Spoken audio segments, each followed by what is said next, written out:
aí, pessoal do agro? Já se inscreveu no canal do IagroCast? Ativa o sininho para não perder nenhuma novidade. Aprenda, inove, evolua. Olá, bem-vindos a mais uma exploração de conhecimento aqui com a gente. Hoje o papo é sobre agricultura, química do solo, um negócio fundamental. Vamos falar de nitrogênio, essencial para as plantas, né? Só que o uso em fertilizantes, muitas vezes não é lá muito eficiente. Boa parte se perde antes da planta pegar. E essa perda, olha, não é só prejuízo no bolso, causa uns problemas ambientais bem sérios, viu? Excesso de nitrato contaminando a água, sabe? Eutrofização. E ainda tem a formação do óxido nitroso, o N2O. Que é um gás de efeito estufa super potente, né? Muito mais que o CO2. Exato. Quase 300 vezes mais potente, pensando em 100 anos. Complicado. Aí que entram os inibidores de nitrificação. São os compostos que a gente mistura no fertilizante para tentar segurar esse nitrogênio no solo por mais tempo, do jeito certo. Hoje, o nosso foco é comparar dois bem conhecidos, o DMPP, que é o 3,4-dimetilpirazol fosfato, e a DCD, a diclorodiamida. A gente mergulhou em revisões científicas que compararam os dois lado a lado. A missão aqui é desvendar as diferenças-chave, sabe? Vantagens, desvantagens de cada um, segundo a ciência, para entender qual pode ser melhor e quando. Ok, vamos desembrulhar isso. Isso mesmo. A chave é retardar a nitrificação. Esse processo que transforma um amônio, o NH4+, que é mais estável no solo. Ah, o amônio fica mais preso no solo, né? Exatamente. Ele tem carga positiva, gruda nas partículas do solo que são negativas, tipo argila, matéria orgânica. Aí ele vira nitrato, NO3-, que tem carga negativa.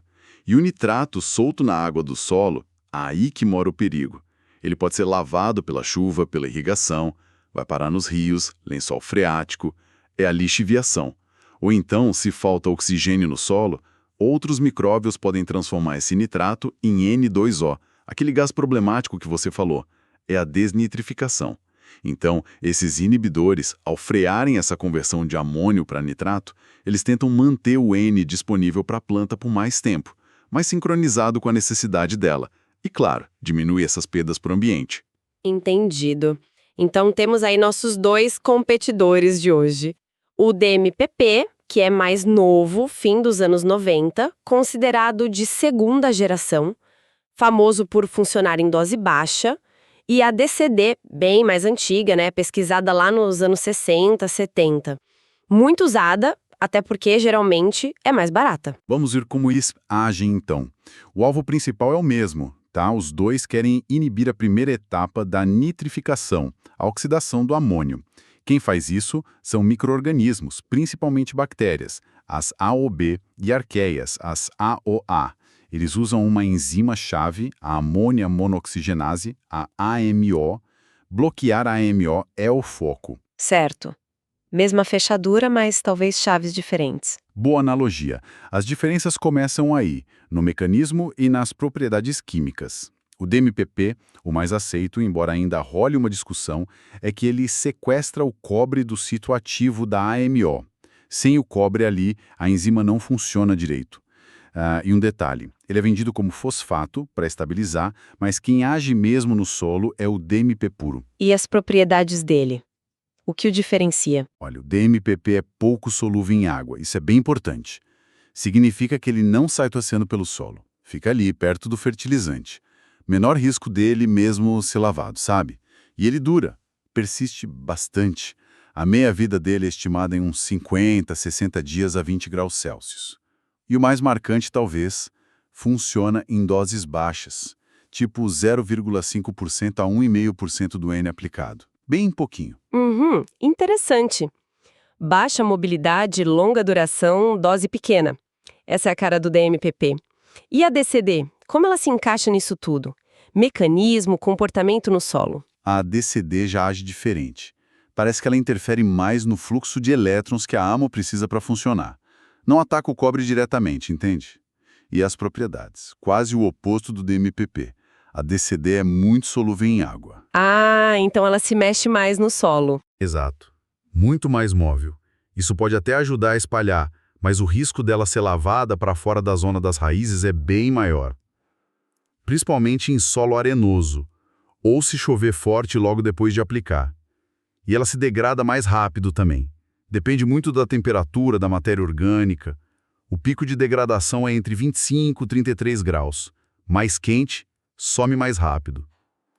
Por isso, e talvez por ser menos potente em si, a dose precisa ser bem maior, coisa de 10% do N aplicado, geralmente. E tem um porém. Em dose alta, a DCD pode ser tóxica para algumas plantas. Amarela folha, essas coisas. Ok, a teoria está clara. Diferenças no jeito de agir, nas propriedades. Mas e na prática? No campo? O que os estudos que compararam os dois mostram? Qual funciona melhor? Quando? Vamos aos resultados, então, começando por um objetivo importante: reduzir a emissão de N2O. Nesse ponto, a maioria dos estudos comparativos apontam a vantagem para o DMPP. Os resultados com ele costumam ser mais consistentes, maiores. Tem um estudo de campo bem legal, monitoraram por 3 anos.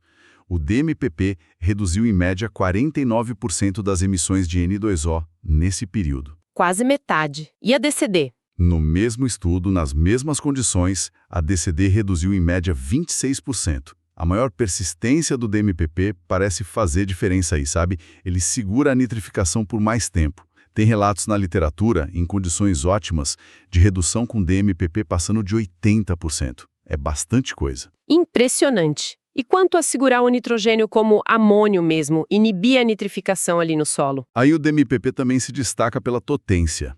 Ele consegue um efeito parecido com a DCD, só que usando doses bem menores, às vezes até 10 vezes menores. Uma meta-análise importante que junta dados de vários estudos mostrou isso em números. Na média, o DMPP aumentou o amônio no solo em 41,1%, a DCD 25,3%. E do outro lado, o DMPP reduziu o nitrato em 20,7% contra 17% da DCD. Estudos em laboratório confirmam. Por unidade de produto, o DMPP inibe mais. Até aqui parece vantagem clara para o DMPP em termos de mecanismo e eficiência na inibição e redução de N2O. Pois é, mas aí vem a parte que surpreendeu muita gente. Quando a gente olha para a produtividade da lavoura e para a eficiência de uso do nitrogênio, a UAN, a mesma meta-análise que mostrou o DMPP mais potente em segurar o amônio, indicou que, na média dos estudos analisados, a DCD foi mais eficaz que o DMPP em aumentar a produtividade. O quê? Espera aí. Como assim? Quer dizer que segurar o amônio com mais força, por mais tempo, como o DMPP faz, não deu mais colheita na média. Por que a DCD, sendo menos potente, daria mais resultado na produção? Exatamente. É contraintuitivo, né? A meta-análise até observou que o benefício do DMPP no rendimento só foi significativo mesmo em solos alcalinos. Teve uma análise de custo-benefício para milho nesse mesmo estudo. Calcularam que a DCD gerou uma receita extra, em média, de quase $110 por hectare ano. O DMPP, uns $16. Nossa! Claro, tem que lembrar do risco de toxicidade da DCD que a gente falou. Mas o dado da produtividade média chamou atenção. Mas qual é a explicação para isso, então? Isso reforça muito o quanto o contexto importa. O efeito no rendimento, para ambos, é inconsistente. Depende de um monte de coisa dar certo junto. Primeiro, o nitrogênio tem que ser o fator que está limitando a planta ali naquele momento. Segundo, o inibidor tem que funcionar bem naquele solo específico, pH, textura, matéria orgânica e naquele clima, temperatura, chuva. E terceiro, a própria planta tem que gostar, digamos assim, de ter mais amônio disponível por mais tempo. Algumas preferem nitrato em certas fases. Então, muitas vezes, mesmo que o inibidor funcione bem ali no solo, segurando a nitrificação, isso não vira mais quilos de grão no final. Entendi. Não é uma relação direta, sempre. E tem mais algum fator que diferencia muito a eficácia deles? Tem sim, e talvez seja a diferença mais crítica apontada nos estudos: o pH do solo. O DMPP é muito mais eficaz em solos neutros a alcalinos, pH acima de 7. Ah, por quê? A explicação mais provável é que nesses solos quem manda na nitrificação são as bactérias, as AOB, e elas são o alvo preferido do DMPP, muito sensíveis a ele. Agora em solos ácidos, pH abaixo de 7, a história muda. Quem pode dominar ali são as arqueias, as AOA, e elas são bem menos sensíveis ao DMPP. Ah! Resultado, a eficácia do DMPP cai bastante em solo ácido. A ADCD, embora também seja afetada pelo pH e pelos micróbios, pode acabar se saindo comparativamente melhor ou pelo menos igual nessas condições de acidez. Entendi. Então a preferência de cada um tá ligada a quem tá trabalhando mais na nitrificação naquele pH, né? Faz todo sentido. Exatamente. O pH meio que direciona qual grupo de micróbio está no comando, e isso define o sucesso do DMPP, que é mais seletivo. E só para reforçar outros pontos que a gente já tocou, mobilidade DMPP paradão, DCD passeia com a água. Persistência DMPP dura mais, DCD some mais rápido, ainda mais no calor. Matéria orgânica pode segurar o DMPP. Umidade, textura do solo, tudo isso interage e é complexo. Nossa, fica bem claro que não tem resposta fácil de qual é o melhor. A escolha entre DMPP e DCD depende muito, muito mesmo das condições de cada lugar, de cada lavoura.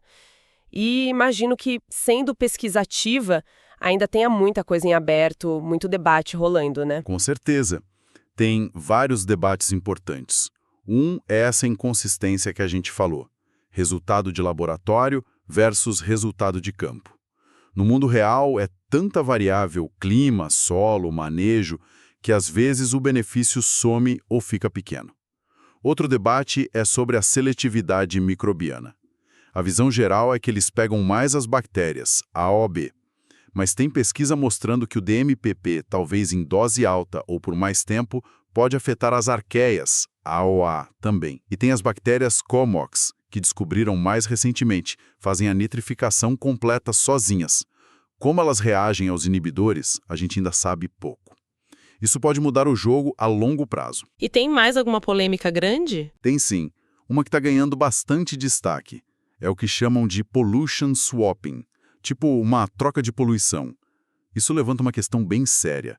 Se os inibidores fazem o trabalho deles, que é manter mais nitrogênio como amônio no solo, especialmente ali perto da superfície e em solo alcalino, será que eles não acabam aumentando a perda de N por outra via ruim, a volatilização de amônia, o NH3? Opa, peraí.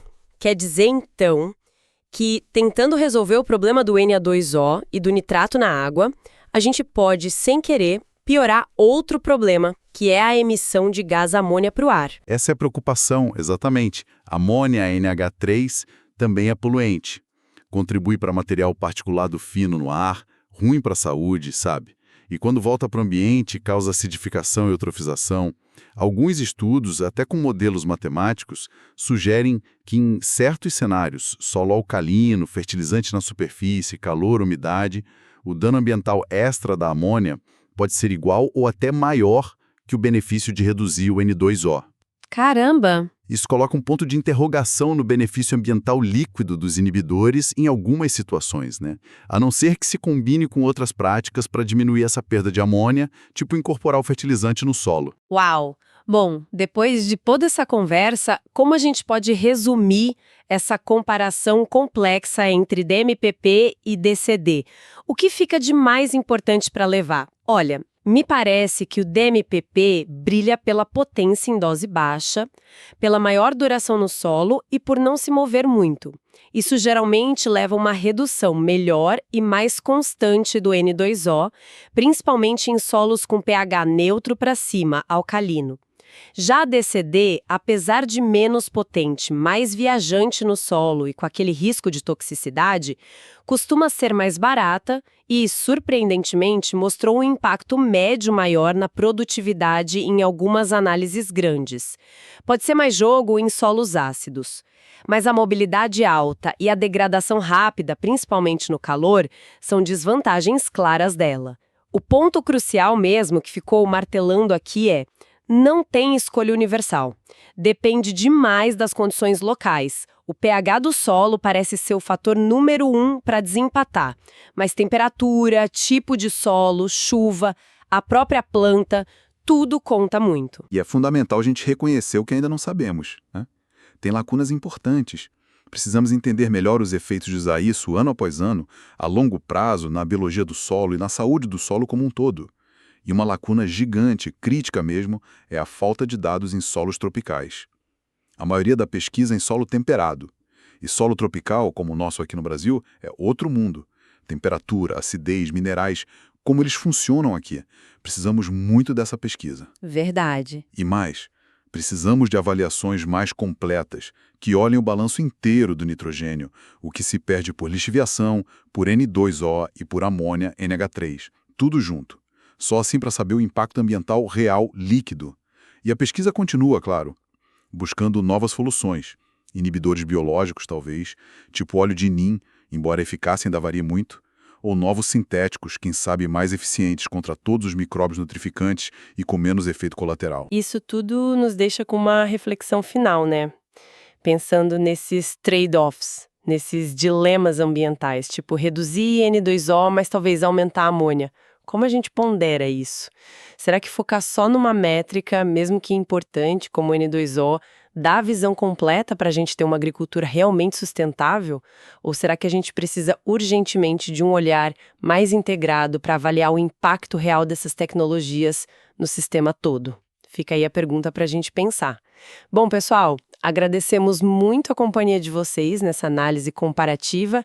Esperamos que tenha sido útil, que tenha clareado as ideias e convidamos vocês a continuarem conosco nas próximas explorações de conhecimento. Até lá! Acesse o IA Agrocast no Spotify e no YouTube.